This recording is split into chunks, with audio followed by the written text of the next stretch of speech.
Sejam todos muito bem-vindos, todas muito bem-vindas. Vamos começar a nossa imersão sobre estruturação comercial de equipes comerciais. Bom, para a gente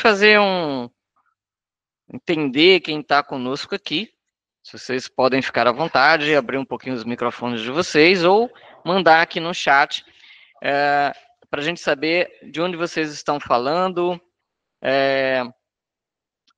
qual a atividade da empresa de vocês, se já são clientes da Brave ou se são convidados para o nosso evento. Fiquem à vontade, por favor. Quem quiser abrir o microfone ou quem quiser mandar aqui no chat, pode, só para a gente entender quem está conosco aqui agora nessa manhã. Bom dia, Glauberto, tudo bem? Fala, Lucas, tudo bem? Eu Lucas sou da Lucas, VZ. da VZ Indústria e Alimentos, né? A gente, além de indústria de açaí, é uma distribuidora de produtos congelados também. Estamos em Cravinhos, né, do lado de Ribeirão Preto, interior de São Paulo aqui. E a gente está começando agora um trabalho de consultoria, né, com a Brave.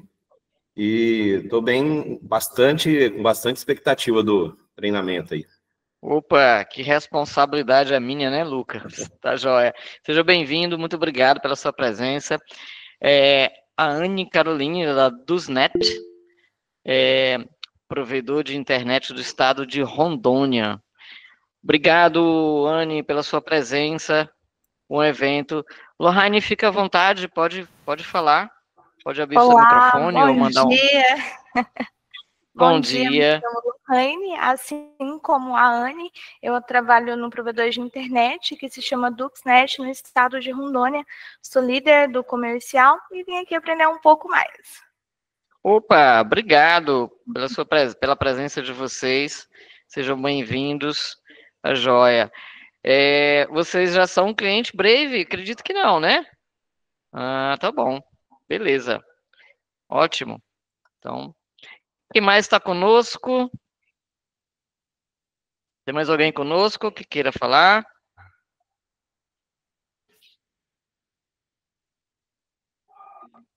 Então, vamos lá. Bom dia para vocês, a gente é da Itatinga Produtos Naturais e estamos aqui muito animados para esse treinamento.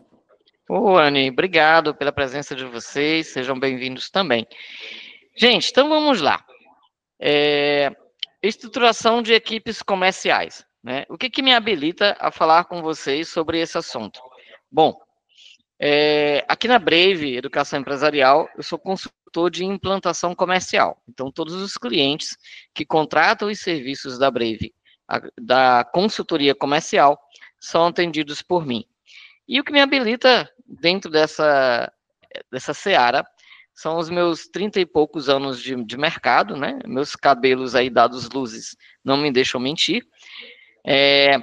Eu tenho uma formação em marketing organizacional e uma MBA em gestão estratégica de marketing.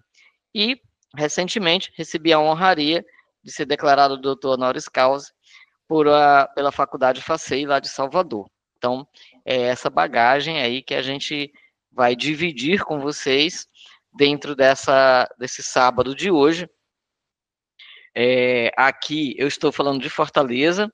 Nós temos agora, às 9 da manhã, cerca de 30 graus. O sol é um para cada um aqui que habita em Fortaleza, e eu estou a 500 metros da praia.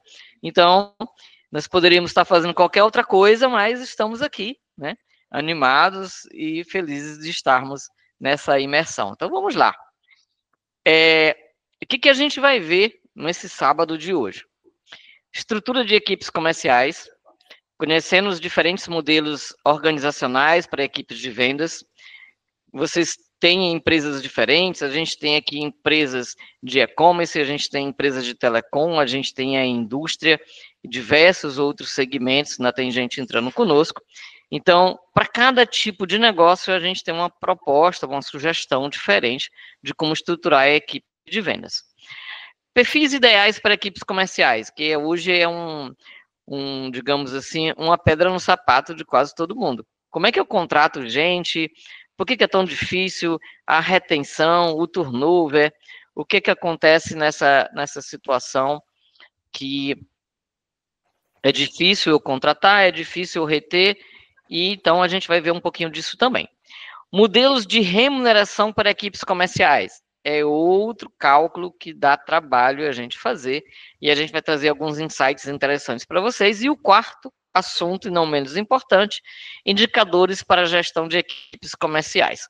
Como nossa proposta é de um treinamento bem grande, né, nós estamos falando de 9 até meio-dia, nós vamos ter um intervalo por volta das 10h30, a gente vai fazer um pequeno intervalo e a gente volta, então não fujam depois do intervalo, tá certo? Vamos lá, então. Primeiro módulo, estrutura de equipes comerciais. Gente, existem algumas estruturas possíveis de se estabelecer. Primeiro, estrutura por território. Por exemplo, a gente já teve um contato lá com o Lucas, e o Lucas tem uma divisão territorial. Ele tem vendedores que vão atender determinadas regiões, e cada consultor de vendas dele, cada vendedor externo dele, tem ali uma área geográfica que ele é responsável.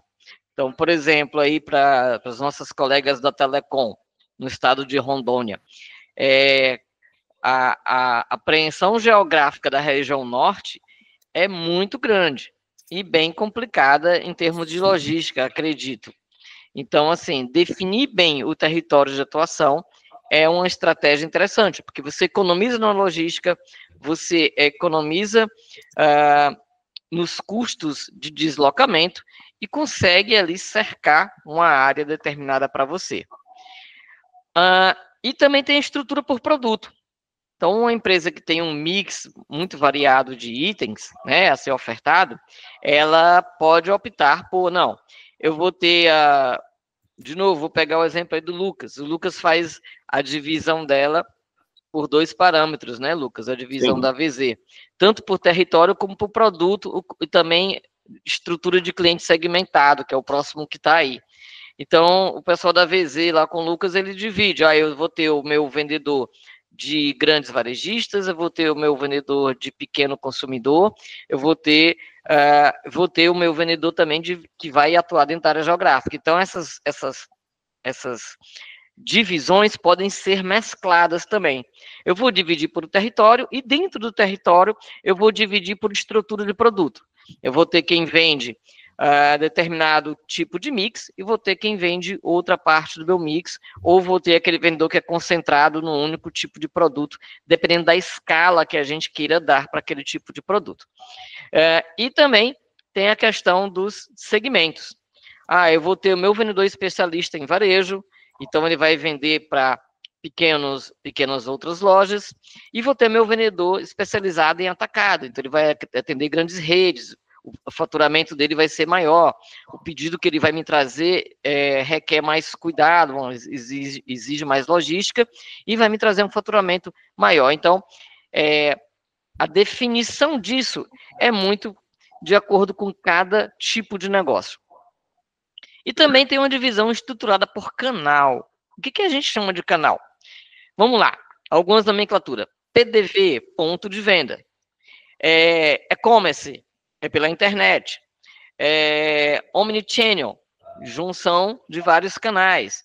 Eu vou ter venda PAP, então eu vou ter a venda porta a porta, ou seja, o meu vendedor vai itinerantemente aos locais de vendas. Então, dependendo da estrutura que você definir que vai trabalhar, você pode também ter equipes de venda diversificada. E eu vou ter, gente, situações híbridas, que são empresas que possuem muitos canais, né? Eu vou combinar 1 ou 2 estruturas, ou 3 estruturas desse tipo aqui, para determinar a atuação da minha equipe comercial. Então, vamos ver especificamente cada uma delas. Estrutura por território, né? Característica, divisão geográfica de responsabilidade. Então, eu vou ali delimitar a área em que meu vendedor vai atuar, né? E ela se aplica muito a PDV físico, né? E equipes externas, ou seja, se eu tenho lojas, existem empresas que têm várias lojas em várias regiões, então a gente entende que aquela loja está atendendo determinada região geográfica. E também eu posso dividir a minha equipe externa para fazer essas visitas. Qual é a vantagem da estrutura de território? Menor custo de deslocamento, ou seja, eu mantenho o meu vendedor dentro daquele território, então ele não precisa estar se deslocando em grandes áreas, e aí isso diminui meu custo. E conhecimento do mercado local, ou seja, se eu tenho um vendedor inserido dentro daquela região, ele tem a tendência de conhecer melhor os seus clientes, a sua prospecção, então ele acaba dominando melhor aquela região, determinado local. O que a gente vê de desvantagem na situação de estrutura para o território?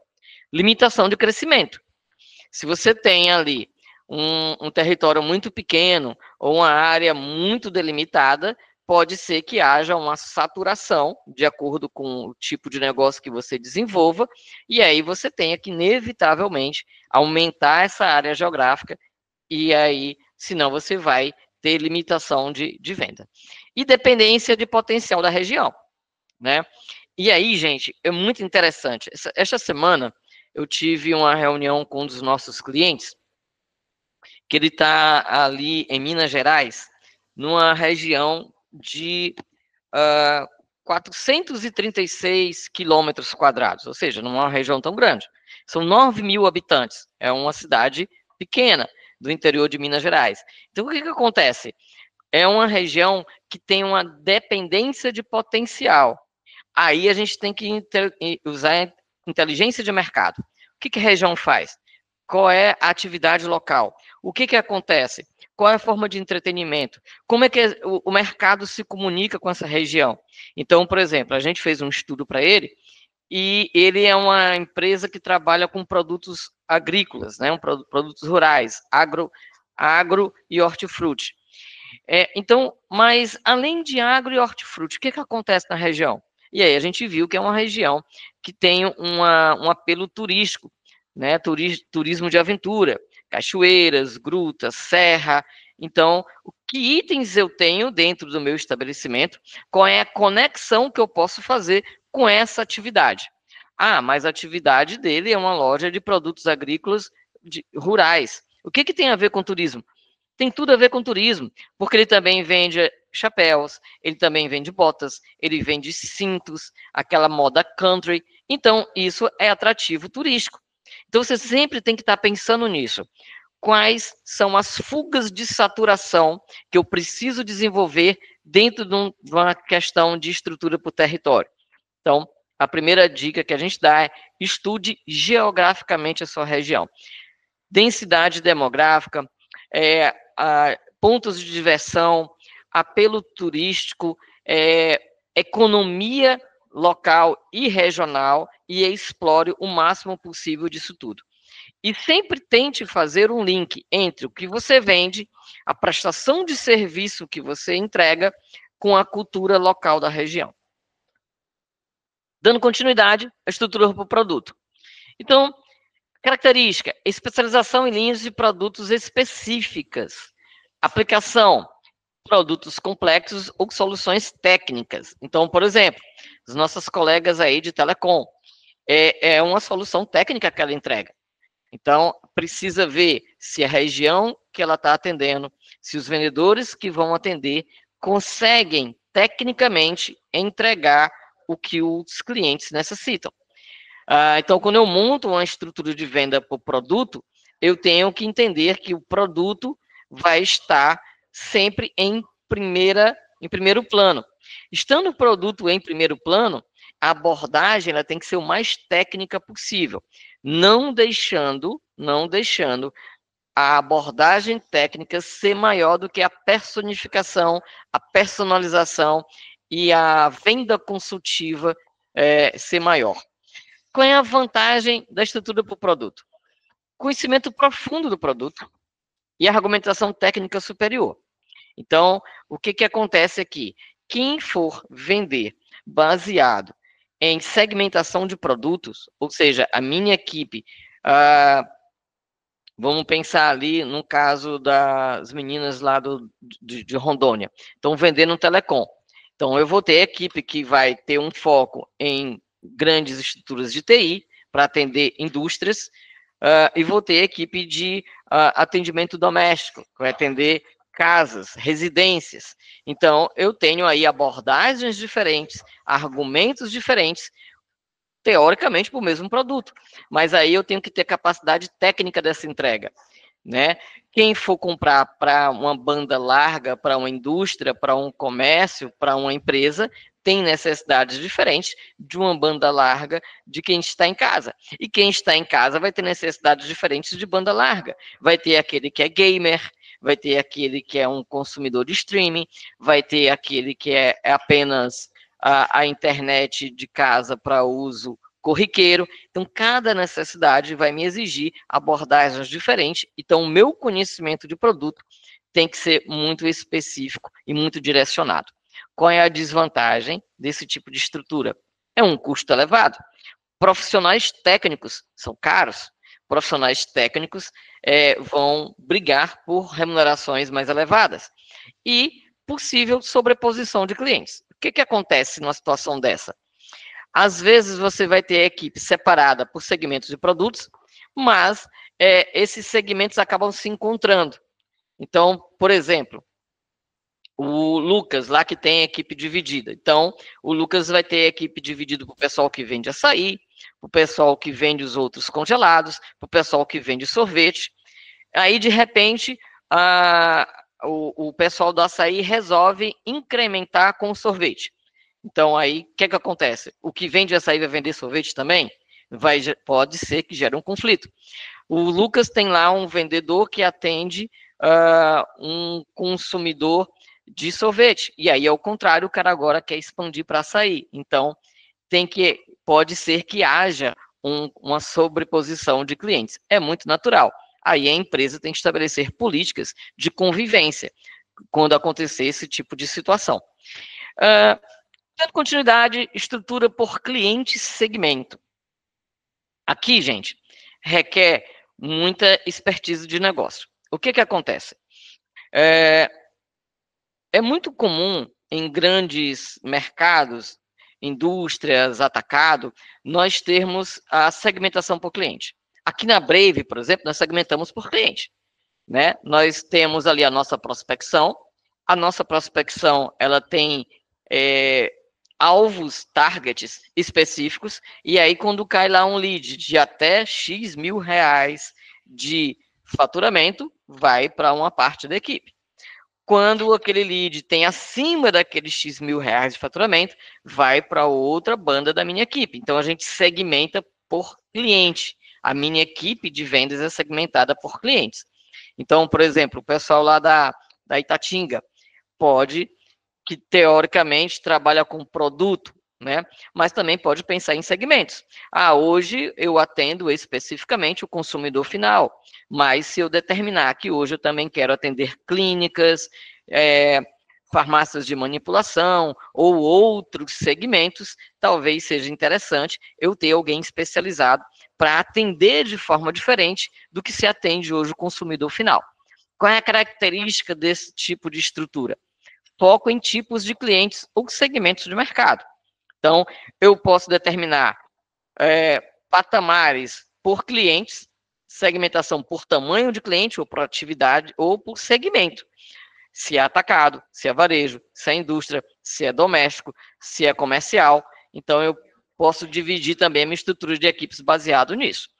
Quais são as aplicações, geralmente? B2B. Gente, se eu estiver falando algum termo, se surgir algum termo que seja desconhecido de vocês, por favor, pode levantar a mão ou mandar a pergunta aqui no chat que a gente vai responder para vocês. Mas vamos lá. B2B é a sigla para Business to Business, que nada mais é do que a venda de CNPJ para CNPJ, ou seja, eu estou vendendo para outras empresas. Então, geralmente, via de regra, a estrutura por cliente, o segmento, é muito adotado por quem trabalha no atendimento B2B, quem trabalha no atendimento para empresas. Grandes contas e mercados verticais. O que a gente chama de mercado vertical?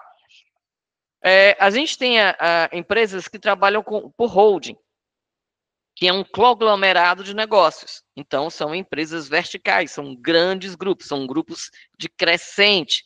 Então, a experiência desse tipo de cliente é de muita qualidade de atendimento e especificidade de atendimento. Então, eu segmentar a minha estrutura de equipe para esse tipo de atendimento é muito importante. Quais são as vantagens? Atendimento personalizado e entendimento das necessidades específicas. Aqui, gente, eu não vou entrar em técnica de vendas hoje, não é o nosso assunto, mas o que acontece? A personificação, a venda personalizada, a venda consultiva tem que ser a metodologia de vendas adotada para esse tipo de estrutura, não tem como fugir disso.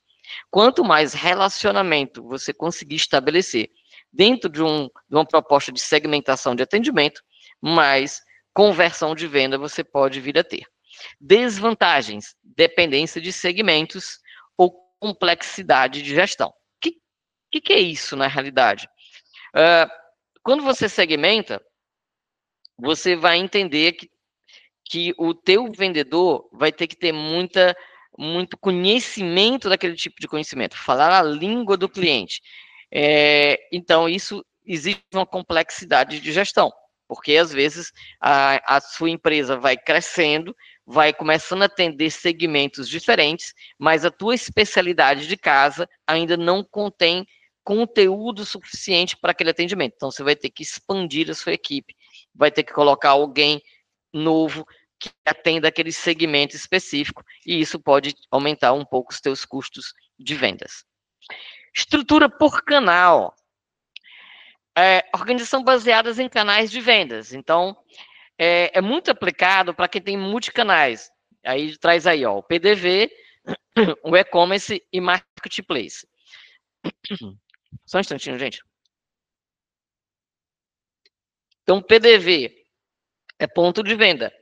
E-commerce, venda pela internet, sites, plataformas eletrônicas. E marketplace. Marketplace é quando você se hospeda dentro de um revendedor de e-commerce, desculpa. Submarino, Mercado Pago, iFood. Então, esses tipos de plataformas, né? Tá entrando uma chinesa aqui que está fazendo um estardalhaço danado, uma briga danada com a iFood, com a Uber. A briga tá boa. Então, assim, quando eu hospedo o meu negócio através de uma plataforma de revenda, a Amazon, por exemplo, eu estou trabalhando dentro do marketplace. Então, a minha estrutura por canal tem que atender cada especificidade desses tipos de canais. Vantagem, especialização por canal. Aí não tem jeito.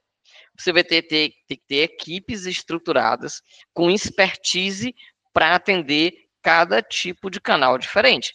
Eu não posso supor que um balconista de loja tenha ali conhecimento, ele pode até ter, mas se tiver no lugar errado, conhecimento técnico para resolver as demandas de uma venda de e-commerce, ou resolver o trânsito, a logística de uma venda de marketplace. Não é a pessoa adequada. Então, para cada tipo de canal, eu tenho que ter uma estrutura de venda, uma equipe de venda diferente. Métricas específicas. O que a gente chama de métricas? São indicadores, são metas, são números, formas de medição. Então, para cada tipo de canal, eu tenho que ter uma especificidade diferenciada. Qual é a desvantagem? Os canais começam a se canibalizar. Daqui a pouco, o teu cliente que compra na internet chega no teu ponto de venda e diz, eu quero que você faça o preço da internet. E aí você vai ter que ter políticas diferentes de precificação, políticas diferentes de aplicações de margem de negociação, e isso pode gerar alguns conflitos. Algumas empresas... Só um instantinho.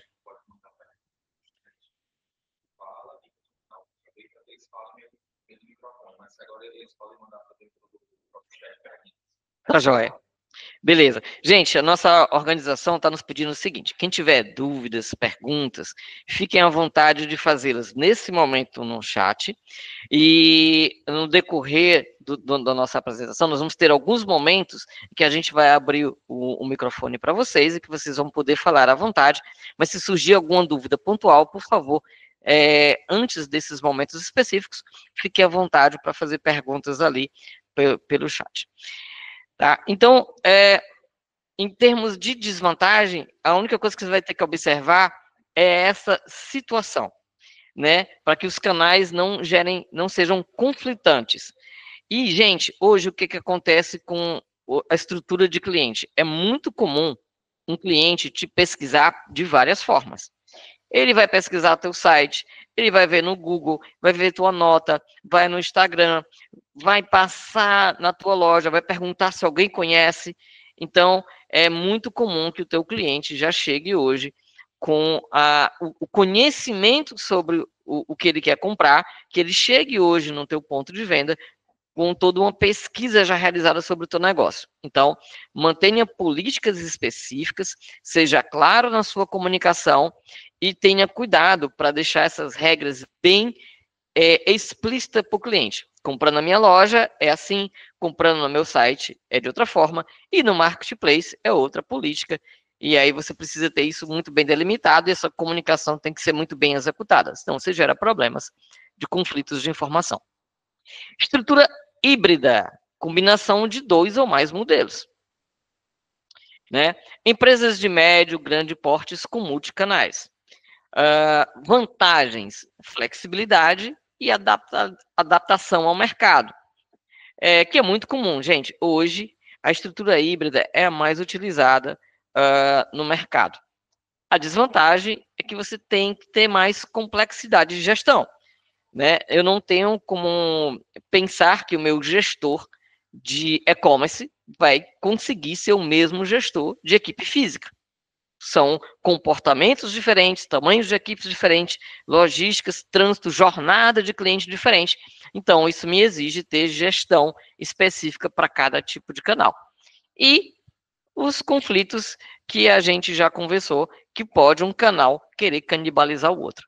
Então, gente, num resumo da ópera, a estrutura ideal é aquela que se adapta às necessidades do negócio, aos objetivos comerciais e à realidade de mercado. Roberto, qual a melhor estrutura para o meu negócio? Nós teríamos aqui na Brave que sentar contigo, fazer um diagnóstico completo do teu negócio, entender a tua jornada, o teu market share, entender o teu ticket médio, entender o teu tamanho de atuação geográfica, entender os teus pontos de logística para te responder qual seria a nossa sugestão de melhor canal. O importante é que você saiba o seguinte: você tem muitas alternativas e somente um diagnóstico correto pode trazer a alternativa mais adequada para o teu negócio. Vamos falar agora como é que eu estruturo a equipe dentro de determinados canais. A gente trouxe aqui alguns cargos, né? Gente, hierarquia, geração de estruturas verticais ou horizontais dentro da empresa depende muito do que ela tenha de faturamento, depende muito do tamanho da estrutura, depende muito do tamanho de negócio. Então, pode ser que seja uma grande equipe, como pode ser que seja equipe. Já ouviram essa expressão? Equipe, eu mesmo sou a minha equipe, né? Então, pode ser que seja equipe, eu mesmo tenho que fazer tudo. Então, a gente tem que respeitar esses tamanhos de negócios e definir qual é a equipe adequada para cada tipo de negócio. Diretoria comercial ou diretor comercial é uma pessoa que tem que ter visão estratégica, metas globais, gestão de alto nível.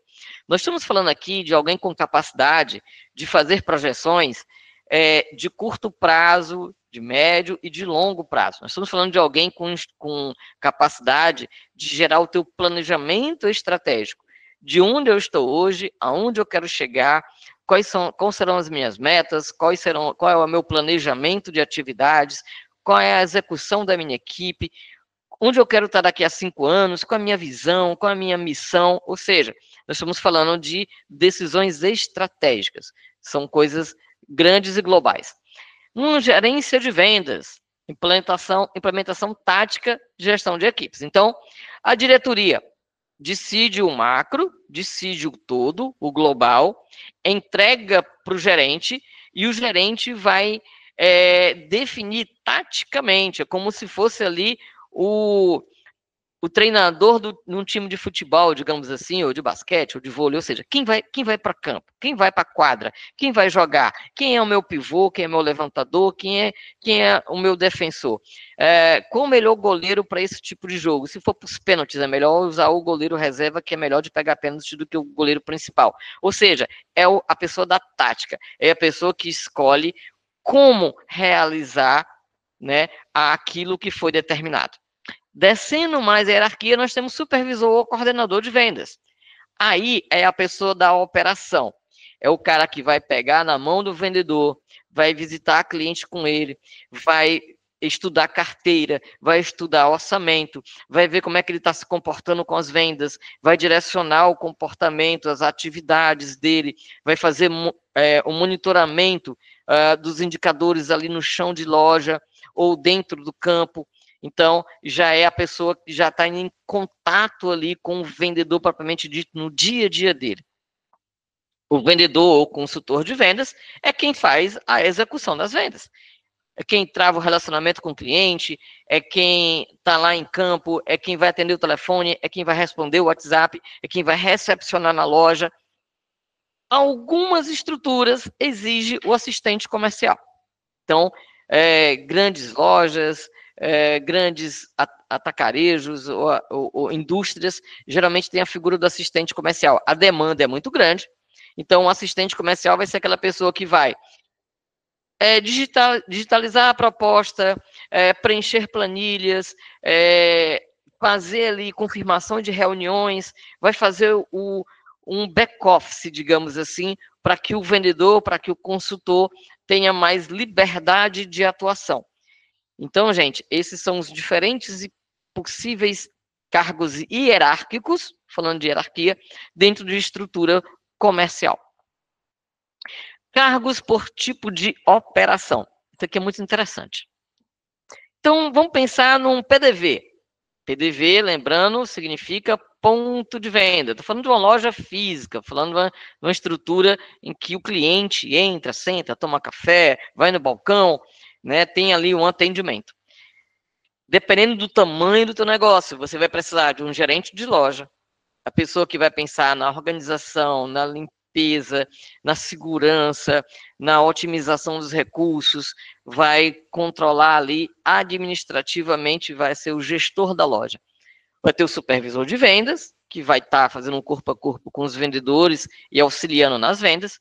O vendedor, alguns tipos de negócio exigem promotor. Eu sei que o Lucas também trabalha com isso nos atacados, nos grandes centros. Ele vai ter lá o vendedor e vai ter os promotores para fazer divulgação nos produtos, fazer um corpo a corpo com o cliente nas lojas, né? E a figura do caixa, a pessoa que recebe.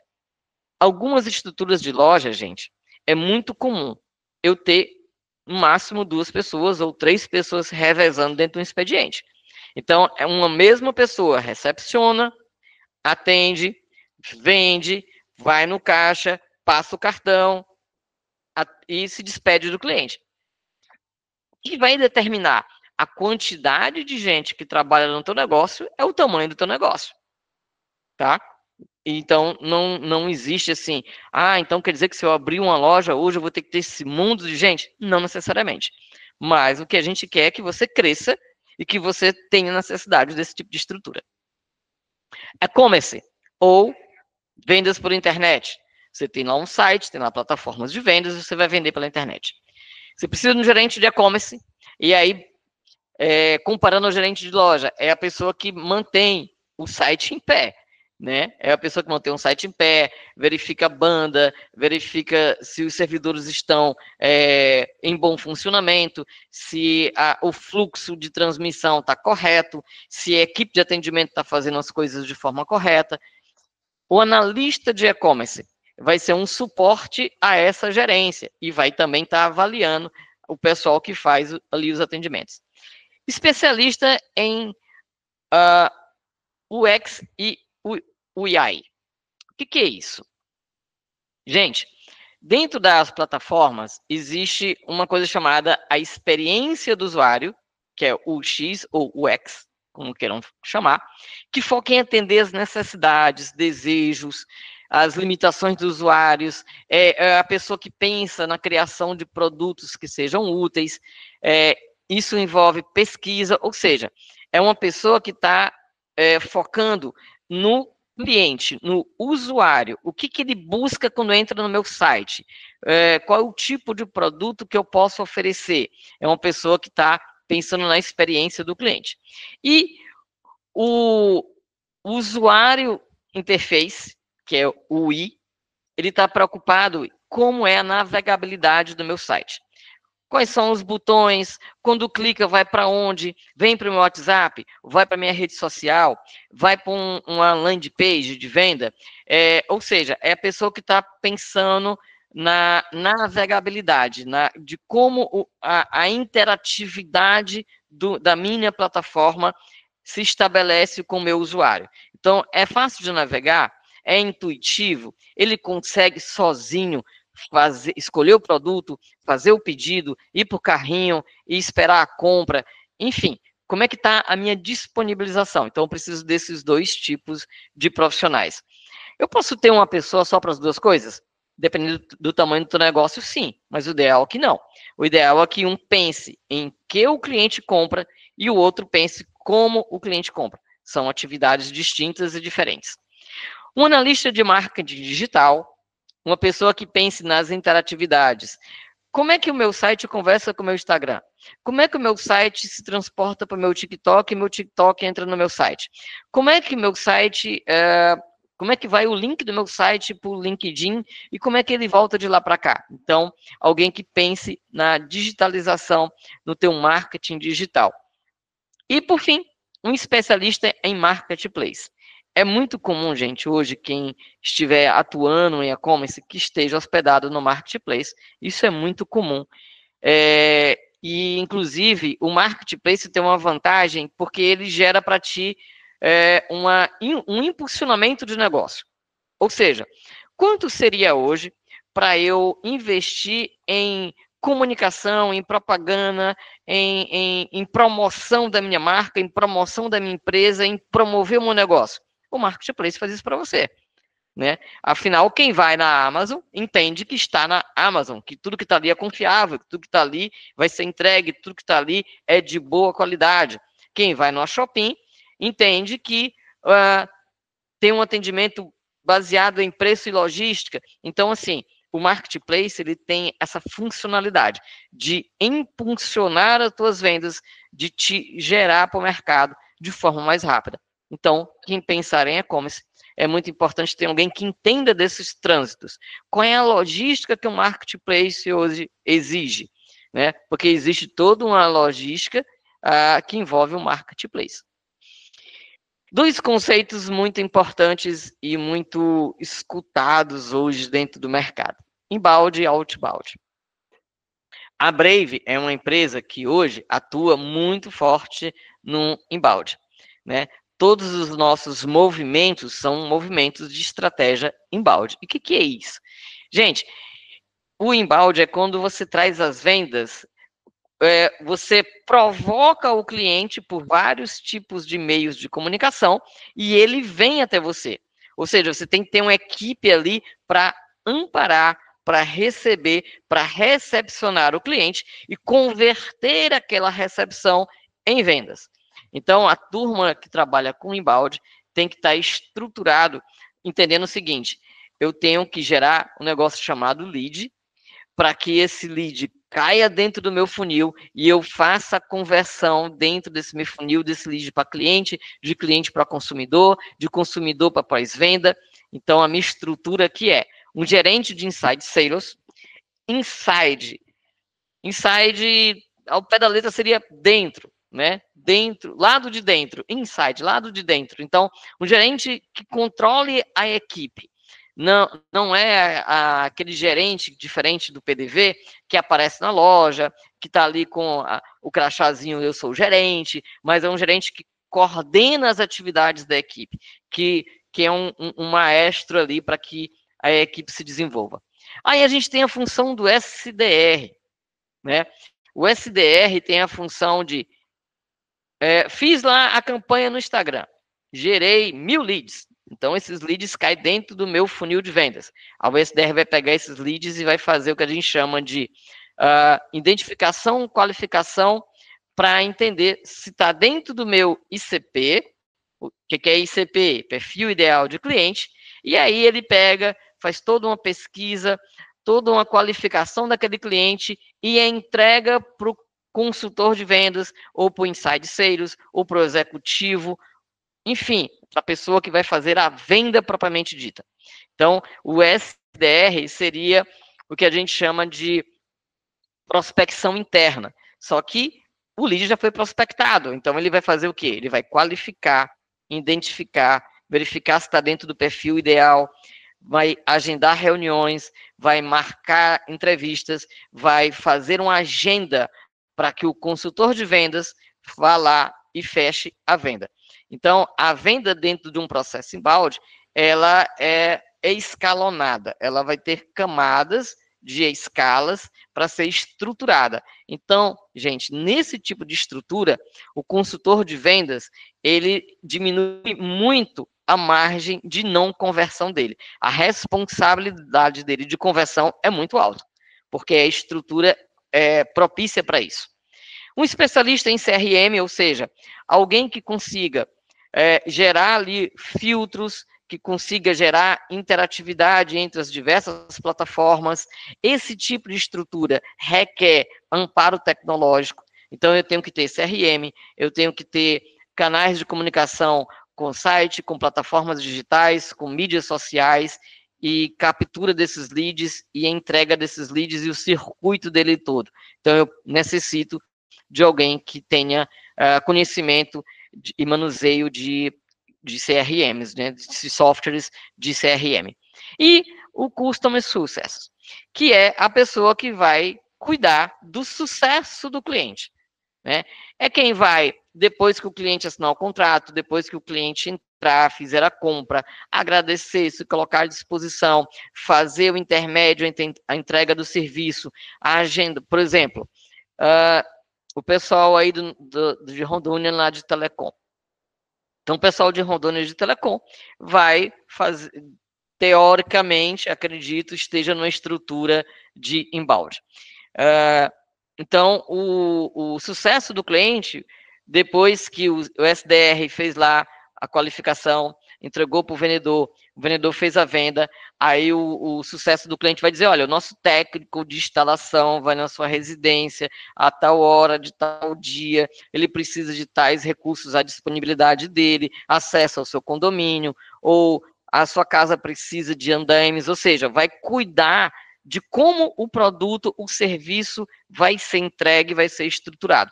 E acompanhar o cliente dentro do tempo que ele tiver com a empresa. Né? Periodicamente entra com o cliente, e aí como é que está a sua internet? Está bem? Está funcionando? Está chegando a quantidade de banda que você contratou? Você está sendo bem atendido? A gente pode melhorar alguma coisa? Se tem alguém para nos indicar? Enfim, vai cuidar do cliente dentro dessa estrutura. Pensando na indústria, né, que é o caso lá do nosso amigo Lucas, o sucesso do cliente vai estar ligado, olha, a tua venda já entrou no nosso sistema, já emitimos nota fiscal, o caminhão está sendo carregado, ele vai ser despachado na quinta-feira, no sábado está chegando aí para ti. Quando chegar no sábado, eu te dou outra ligada para saber se a gente fez a descarga direitinho, como é que foi o nosso atendimento de logística, se a capatazia foi bem executada. Isso é cuidar do cliente. Então, é uma dica, independente da estrutura de venda que você tiver, pensar em ter uma pessoa focada no sucesso do cliente é muito importante. A última categoria, o último tipo de operação, o outbound. E aí, outbound é do lado de fora, lado de estrutura externa. A gente está pensando naquela prospecção que é externa à empresa. Ou seja, eu vou cair em campo, eu vou prospectar, eu vou chegar até o meu cliente. Eu vou chegar até o meu cliente. Ele não vai vir até mim. Ele pode até chegar até mim por indicação, por outro meio, mas a minha estrutura é montada para eu ir buscar clientes. E aí, dentro dessas estruturas de outbound, eu preciso de um gerente de vendas. E aí, um gerente de vendas externas, um gerente que vá para campo, um gerente que abra negócios, que tenha poder de negociações. A gente tem o que a gente chama de Key Account Manager, que seria um coordenador de vendas, ou um subgerente, ou um supervisor de campo, alguém que faça ali negociações junto com o vendedor, com o executivo de vendas, que é o próximo passo aí da hierarquia, né? Então, alguém, é uma estrutura baseada, gente, em prospecção direta, seja ela para PDV, seja ela para um atendimento externo. E aí a gente tem um BDR. O que um BDR faz diferente de um SDR? O SDR, ele recebe o lead e qualifica o lead. O BDR, ele vai atrás de prospecção. Então, eu vou entrar ali no LinkedIn, vou sair catando o cliente, eu vou entrar no Google e vou colocar ali palavra-chave, vou ver quem são as empresas que aparecem, vou ali tentar entender quem é o CNPJ, quem é o executivo daquela empresa. Eu vou fazer o que o SDR faz, mas diferente. O lead não vai vir até mim. Eu tenho que gerar mecanismos de buscas e de geração de prospecção e dizer para o meu executivo de vendas, ó, cara, nessa região aqui tem essas empresas, eu consegui agendar essas entrevistas aqui para ti, vai lá e faz o teu show. E a pré-venda, que são as pessoas que se envolvem em eventos, em feiras, é quase que um promotor. A diferença é que um promotor tem um objetivo de estabelecer ali uma degustação, um sampling, uma entrega de um produto, fazer ali um trade market, e a pré-venda não. A pré-venda vai atuar direto na captação de possível prospecção, né? Então, feiras, eventos, anúncios, movimentos em redes sociais, para que eu converse com as pessoas e não recepcione as pessoas. Gente, esses são os tipos possíveis de estruturas para que você pense. Então, hoje, o teu negócio é um ponto de vendas? É uma plataforma eletrônica? Você hoje tem um tipo de operação inbound ou outbound? Você precisa entender esse tipo de trânsito dentro do teu negócio para que você se posicione e estruture a sua equipe da melhor forma possível. Modelo de organização territorial. Você pode definir a sua estrutura territorial pensando em vendas externas ou no PAP. O que é PAP, tá, gente? PAP é de porta em porta. Você vai lá, né? O pessoal de telecom, dentro de algumas regiões, utiliza muito isso. Pega a equipe, distribui ali determinada região e a galera sai com panfletinho na mão, com prancheta, com lá o boné, o protetor solar, e vai num condomínio, vai numa praça, vai ali no mercado local, aborda as pessoas na rua, vai em casa, ou seja, PAP direto. Então, se você tiver esse tipo de estrutura de vendas externas ou PAP, você precisa definir densidade de clientes. Como é que eu defino a minha atividade? Primeiro, eu tenho que ter delimitação geográfica, né? Eu vou atender um raio de 25 quilômetros, de 50 quilômetros. Eu vou atender o quê? Como e quando? Então, eu tenho que ter roteirização. Se você não tiver isso, gente, você vai ter muito custo. Porque o teu vendedor, ele fica aleatório, ele fica buscando ali a prospecção. Então, se você não tiver uma organização roteirizada, o teu vendedor tem a tendência a se perder. Nós estamos falando de um país que é um continente, na realidade, né? Então, é muito natural, dependendo da região que ele estiver atuando, que ele tenha muitos quilômetros para andar, então você precisa gerar roteiros. Eu até digo para você o seguinte, gere o seu roteiro semanalmente.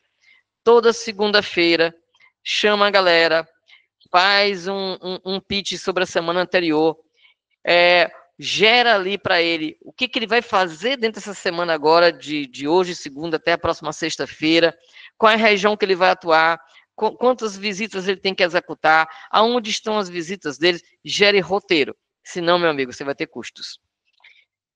E se for no PAP mesmo, direto, turma batendo em porta, eu já fui supervisor de PAP, eu já fiz PAP, e eu sei como é que é.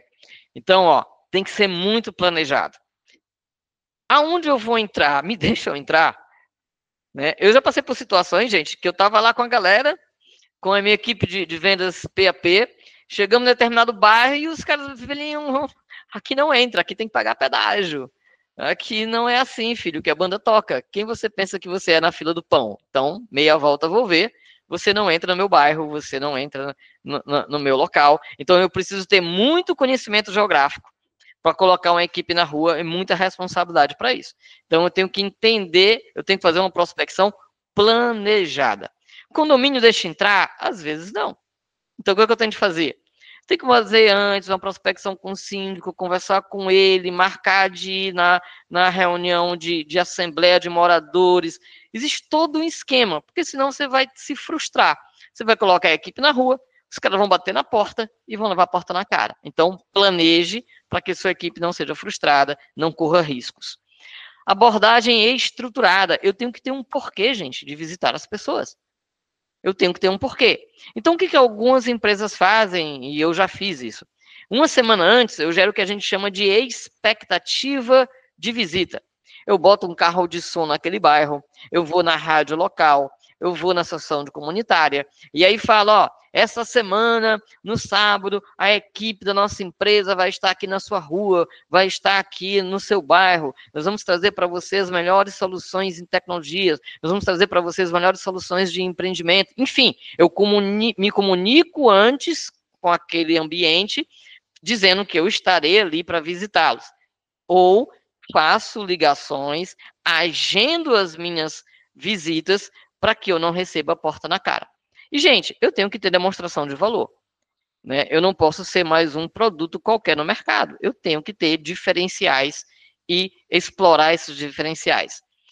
O foco é, visita tem que ter fechamento. Eu tenho que fechar, porque é caro. Você manter uma estrutura de PAP é cara. Né? Você tem custo de logística, você tem um risco da pessoa estar na rua, você tem um custo de deslocamento. Então, a gente vai ter que ter uma assertividade aqui baixa de 80%. Senão, ele fica uma operação muito cara para mim. E follow-up, dê retorno. Aquilo que não fechou no imediato, gere compromissos, agende uma data específica e faça follow-up. Retorne a ligação, mantenha contato constante com o seu cliente e volte para lá para fechar. Principais diferenças entre inbound e outbound. Inbound sales, ou vendas internas. O cliente vem até você. A abordagem, gente, é consultiva.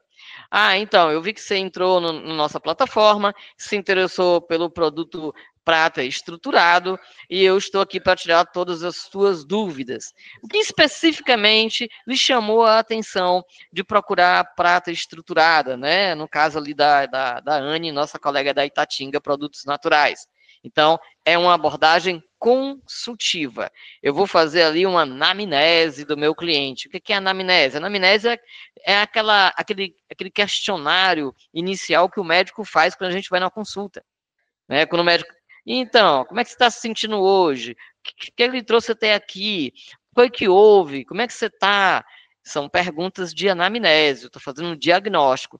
E, gente, os canais, conteúdo e SEO. Quais são os canais que eu tenho para atrair clientes? Minha venda interna. Qual é o meu conteúdo? Meu conteúdo educativo? É informativo? É de venda direta? Como é que eu traço meu conteúdo? O que é esse SEO que está aí?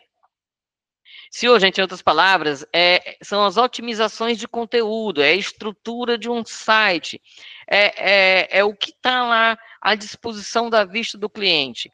O que ele serve para quê? Ele aumenta a visibilidade, ele gera tráfego qualificado.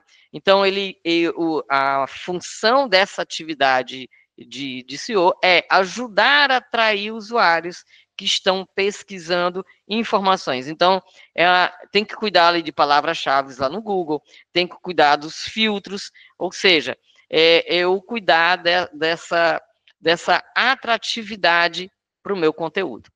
E aí, gente, quem trabalha em inbound tem que ter um marketing muito forte. né? Começa pelo target, que é a definição do ICP, a geração de filtros, aí o marketing cai em cima, dentro dessa construção, gera ali um movimento, uma promoção, uma comunicação, uma atração forte, e isso me gera leads. Esses leads precisam ser nutridos. O que é a nutrição? É sempre gerar formas deles chegarem até mim e não se distanciarem de mim. Tem que estar ali sempre vindo o vem a nós, o vem a nós, o vem a nós, o vem a nós, geração de leads. Aí vai para a equipe de vendas, lá para o SDR, lembra do SDR que vai fazer a qualificação? Quem ele é, por que ele entrou no site, o que ele viu, o que ele respondeu à minha postagem, o que chamou a atenção dele, qual é a intenção, qual é a capacidade de compra, é uma pessoa física, é pessoa jurídica, enfim, ele compra em grande quantidade, ele compra em pequena quantidade, é um consumidor final, ele está comprando para insumos, é uma indústria, ele está comprando para revender, é uma revenda, ele está comprando para revender em grande escala, é um atacado, enfim, eu tenho que qualificar, eu tenho que entender com quem que eu estou falando. De posse disso, eu reúno todas as informações e entrego para o meu Inside Sales, para as minhas vendas, para que a venda seja fechada com maior condição de assertividade possível. Já no Outbound, que é a venda externa, a gente tem aí, você vai até o cliente, ele não vai chegar até você, pode até chegar por uma indicação, por uma propaganda, uma mídia, mas, via de regra, todo o teu movimento, a tua estrutura, indica para que você vá até ele. Aí a tua abordagem tem que ser proativa. Gente, é ligar, WhatsApp, catucar, mandar mensagem, mandar e-mail, entrar na rede social, conversar em chat, conversar no privado, persistir, persistir e persistir. Não existe venda outbound sem movimento. Tem que ter movimento constante. Então, seus canais podem ter acesso site, pode ter marketplace, pode ter PDV, não tem problema de canal, mas você vai ter que fazer ligações, você vai ter que fazer visita, você tem que aparecer. Então, o circuito é prospecção, abordagem, apresentação e fechamento. Então, eu faço a prospecção, ou seja, eu saio perguntando, saio ali instigando, quem me der a porta aberta, eu faço a abordagem, tem que ser uma abordagem com bom poder consultivo, com uma ótima personalização, com muita educação, com muito traquejo, você está invadindo o espaço alheio, e aí tem que ser uma apresentação top de vendas, conhecimento do produto, e fechar. Aí entenda, o teu grau de fechamento tem que ser muito maior, porque o teu custo também, num outbound sales, é muito maior. Dito isso, a gente vem aqui para os comparativos. Aspectos. Custos de aquisição. No inbound, você tem menor a longo prazo. Por que menor a longo prazo? Você está trabalhando com plataformas digitais, com tráfego, com impulsionamento. Então, o teu custo ele tende a diminuir quando você vai criando autoridade, notoriedade. Você vai ganhando ali seguidores, vai ganhando engajamentos, você vai ganhando performance orgânica. Então, o teu custo ele tende a diminuir a longo prazo, se você fizer um trabalho direito, porque aí os teus seguidores começam a interagir com você, você começa a ter mais publicidade, você começa a ter mais engajamento.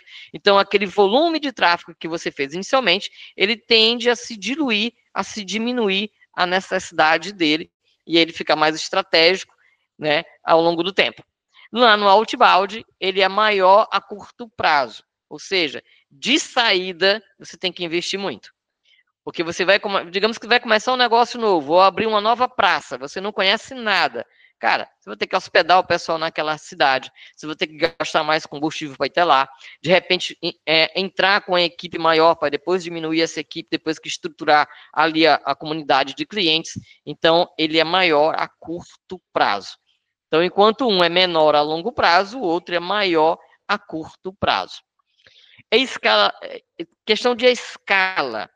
O inbound, gente, te gera uma escala alta. Você vai ter muito muito, dependendo da tua capacidade de tráfego e da tua expertise desse tráfego, você tem alta demanda de atendimento.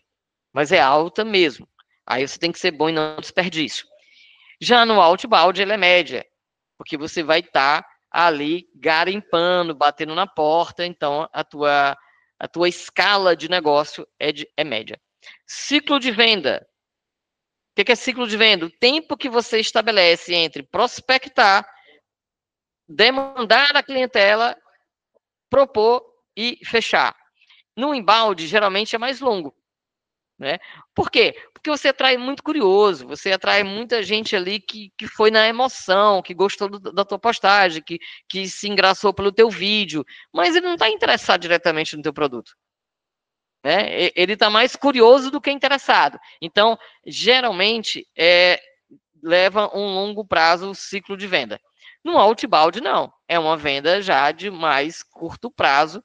Você está visitando pessoas específicas que você já determinou ali uma atuação junto com ela, então a tendência é de ser a mais a curto prazo. Perfil da equipe. O inbound é um consultivo, é um educador, é uma pessoa que vai trabalhar com informação, é uma pessoa que vai trabalhar com o amparo do cliente, digamos assim. O outbound é persuasivo, resiliente. Persuasivo porque ele não tem, às vezes, segunda chance. Ninguém me abre a porta 2, 3 vezes, a não ser depois que ele está cativo. Mas de entrada, a primeira entrada tem que ser perto dos 100%. Então tem que ser muito resiliente. Ah, não vem hoje não, vem amanhã. Amanhã eu estou aqui de novo. Ah, não deu certo hoje, meu pai saiu, vem outro dia. Outro dia eu estou aqui de novo. Então é uma pessoa muito persistente, muito resiliente, muito bom de negócio. Um negociador nato. Controle do processo. No inbound, gente, você tem menor controle sobre o cliente. Ele é quem dita o ritmo. Ele é quem vai dizer se gostou ou não da tua postagem. Ele é quem vai dizer ou não se engraçou pelo seu site. Ele vai dizer ou não se confiou em você lá no marketplace. Ou seja, está muito na mão do cliente a tua venda. Já no outbound, o controle do processo é maior. O vendedor, ele dita o ritmo. Depois que o vendedor consegue sentar frente a frente com quem está comprando com ele, cara, é um negociador nato, é um bom negociador. Ele sabe o que o cliente precisa. Ele já fez toda a pesquisa e prospecção. Então, quem controla melhor a situação, nessa situação, é o vendedor, é o consultor de vendas. Maturidade digital no inbound é muito necessária.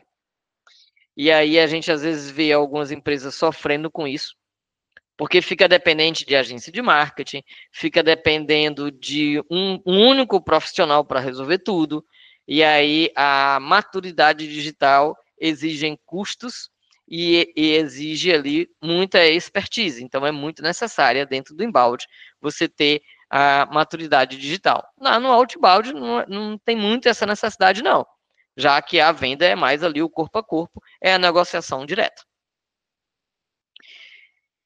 Se você tem uma loja, você tem um ponto de venda, quais são as estruturas cabíveis ou aceitáveis ou mantidas dentro dessa tipo de situação? Uma loja física com a equipe completa, aí vai depender, de novo, do tamanho do seu negócio, de onde está a sua loja, do que você vende, enfim, mas geralmente você vai ter que ter uma recepção, um atendimento, alguém que faça uma demonstração, layout, vitrine, fechamento e caixa. Lembrando que tem negócios que começam com você e você mesmo. É você que abre lá a porta e você recepciona, e você vende, e você passa no caixa, e você abre e fecha a loja, é o chamado equipe, que vai determinar isso é o tamanho do teu negócio. Estrutura de self-service. Tem lá minhas prateleiras, você chega, pega na prateleira, vai no meu caixa e estamos conversados. Supermercados, lojas de conveniência, micromercados, armarinhos, são estruturas que a gente chama de self-service. É um autoatendimento, é um caixa e alguém ali para dar suporte, uma entrega, alguma coisa do tipo. Estrutura híbrida. Mantém as duas coisas. Eu já trabalhei em loja que eu tinha 42 vendedores com 3 estruturas dentro do mesmo espaço. Eu tinha minha estrutura de balcão, eu tinha minha estrutura de self-service e tinha uma estrutura de atendimento em carteira, que era para atender clientes de grande porte. E aí eu era o maestro dessa turma toda, eu tinha que coordenar todo mundo com aspectos diferentes, abordagens diferentes, tipos de clientes diferentes, segmentos diferentes, inclusive, e o que vai determinar isso é o tamanho do teu negócio, a estrutura do teu negócio. Estrutura para e-commerce, né? Atendimento e vendas de e-commerce. Se for uma estrutura centralizada, ou seja, vou trabalhar com produtos específicos ou segmentos específicos, é uma equipe única gerando todo o processo. Vou ter o pessoal do marketing, o pessoal de gerência de site, o meu pessoal que faz as vendas, são as conversões, meu pessoal de logística interna e o meu pessoal de entrega lá na ponta, né, o meu delivery, para finalizar o processo. Se for uma estrutura por departamento, aí eu tenho que ter divisões por funções específicas, né? Então, vamos supor, eu vou ter meu departamento ali de loja e vou ter meu departamento de e-commerce. Então, tenho 2 departamentos específicos para atender canais diferentes. E a integração entre esses canais. A experiência contínua, independente de cada canal. Quando o meu cliente vem através do meu e-commerce, ele tem uma visão de experiência. Quando ele vem no meu PDV, ele tem outra visão de experiência. Mas aí, então, eu tenho que ter formatos de propiciar experiências boas, tanto num canal quanto no outro. O que vai fazer você escolher sua estrutura? Bom, eu vim para essa imersão, para essa palestra, porque eu quero modificar o meu canal ou eu quero abrir o meu negócio e estabelecer o meu canal. Primeiro, tamanho do negócio. Qual o porte da empresa? Isso vai influenciar diretamente na complexidade de estrutura necessária. Nós estamos falando de quanto de capital? Nós estamos falando de quê? É uma loja de shopping? É uma loja de rua? É um stand de vendas? É uma estrutura de unidade fabril? De que negócio a gente está falando? Então, a gente precisa entender do tamanho do seu negócio, de quanto capital você dispõe. A maturidade de mercado. Você vai atuar com que mercado? Você vai atuar atendendo indústrias? Você vai atuar atendendo atacarejos, atacados, revendedores? Você vai atender pequenos comerciantes? Você vai atender o comerciante informal? Enfim, quanto mais maduro, mais robusto for o teu cliente, teu mercado que você quer atuar, mais exigências e especialidades você vai ter que entregar. Qual vai ser o ciclo de compra? Qual o tempo entre eu prospectar, receber a demanda, qualificar, marcar o momento da venda, vender e entregar? Quanto tempo tudo isso leva? Eu tenho que definir esse ciclo de compra. Porque essa definição de tempo, gente, me gera estruturas específicas. Se ela for muito longa, talvez eu precise de mais estrutura. Se ela for muito curta, eu preciso de caras muito bons para execução. Então, eu preciso ter ali a medição do meu relacionamento de vendas. Qual o ticket médio eu vou estar vendendo? O meu preço, a minha precificação, está dentro, justifica a minha estrutura? Eu consigo pagar meus custos? Eu consigo manter a minha operação funcionando pelo preço que eu vendo? Então, eu tenho que ter muito cuidado na geração do meu ticket médio. E qual é a cultura da minha organização? Como é que os meus colaboradores me percebem? Como é que o meu cliente me percebe? Como é que é a estrutura de valores que eu estabeleço? Quando olham a minha marca, quando olham para o meu nome, qual é a percepção que se tem? Quando eu faço um recrutamento de vendedores, qual é a percepção que esses recrutados têm sobre a minha marca, sobre a minha empresa? Qual é a sua cultura? O que as pessoas pensam, falam e dizem de você? Então, esses são os fatores de definição. Tendências atuais em estruturas comerciais. Primeira, digitalização. Integração de ferramentas digitais em todos os processos comerciais. Gente, existe um negócio hoje no mercado que diz o seguinte: ou você está dentro do processo ou você não faz parte do processo. Não existe em cima do muro. Ou eu estou dentro de uma plataforma digital, ou eu estou em mídias sociais, ou eu estou me promovendo de algum jeito, ou as pessoas sabem quem eu sou, ou tá difícil. E aí, quando a gente fala de digitalização, a gente fala de vários aspectos. Como é que você capta cliente? Onde é que você guarda os dados do seu cliente? Como é que você se comunica com o seu cliente? Como é que você monta a sua proposta de vendas? É ainda na caderneta? Você usa inteligência artificial? Você tem um CRM? Você tem planilhas? Enfim, você tem que estar digitalizado. Hibridação de modelos, combinação de diferentes estruturas. É muito difícil hoje, a não ser que seja um negócio pequeno, você ter um único tipo de estrutura de vendas. Você tem que ter canais diversificados de vendas. Automações, que foi o que eu acabei de falar. Gente, existem duas vertentes hoje no mercado. Quem domina a IA e quem será dominado pela IA. Simples assim. Tá? Então, quando eu domino a IA, eu tenho vantagem competitiva. Quando a IA me domina, eu perco essa vantagem, e aí, como o nome já sugere, eu sou dominado. Mas como é que a IA pode interferir no meu negócio? Se o teu concorrente for bom de IA, você está morto. Porque ele vai ter vantagem competitiva em cima de você. Tá? Então, assim, utilize o que você tem à sua disposição. Domine para não ser dominado. Especialização. Equipes cada vez mais focadas em nichos específicos. Se você tem estrutura de território, se você tem estrutura de segmento, se você tem estrutura de produto, a tua equipe tem que ter especialização. Conhecimento técnico, conhecimento sobre o comprador, conhecimento sobre o negócio, e conseguir converter o máximo possível desse conhecimento em uma venda personalizada, consultiva, que feche negócios. E o Customer Centricity, que são estruturas organizadas em torno da jornada do cliente. Gente, o cliente, esse termo, simplesmente diz o seguinte: o teu cliente tem que ser o foco do negócio. O meu produto é extraordinário, o meu produto é de ponta, é de tecnologia imbatível, o meu produto... Ou você é uma Porsche ou uma Ferrari, ou você é um Rolex, onde o cara diz, esse é o meu produto e estamos conversados. Ou você precisa cativar o seu cliente e colocá-lo no centro do teu negócio. O teu cliente tem que ser o centro do teu negócio.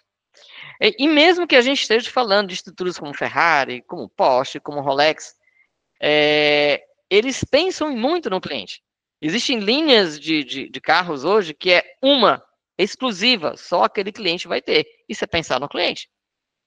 Né? Então, assim, o cliente tem que ser o centro, a centralidade do teu negócio em todos os aspectos que você resolver atuar.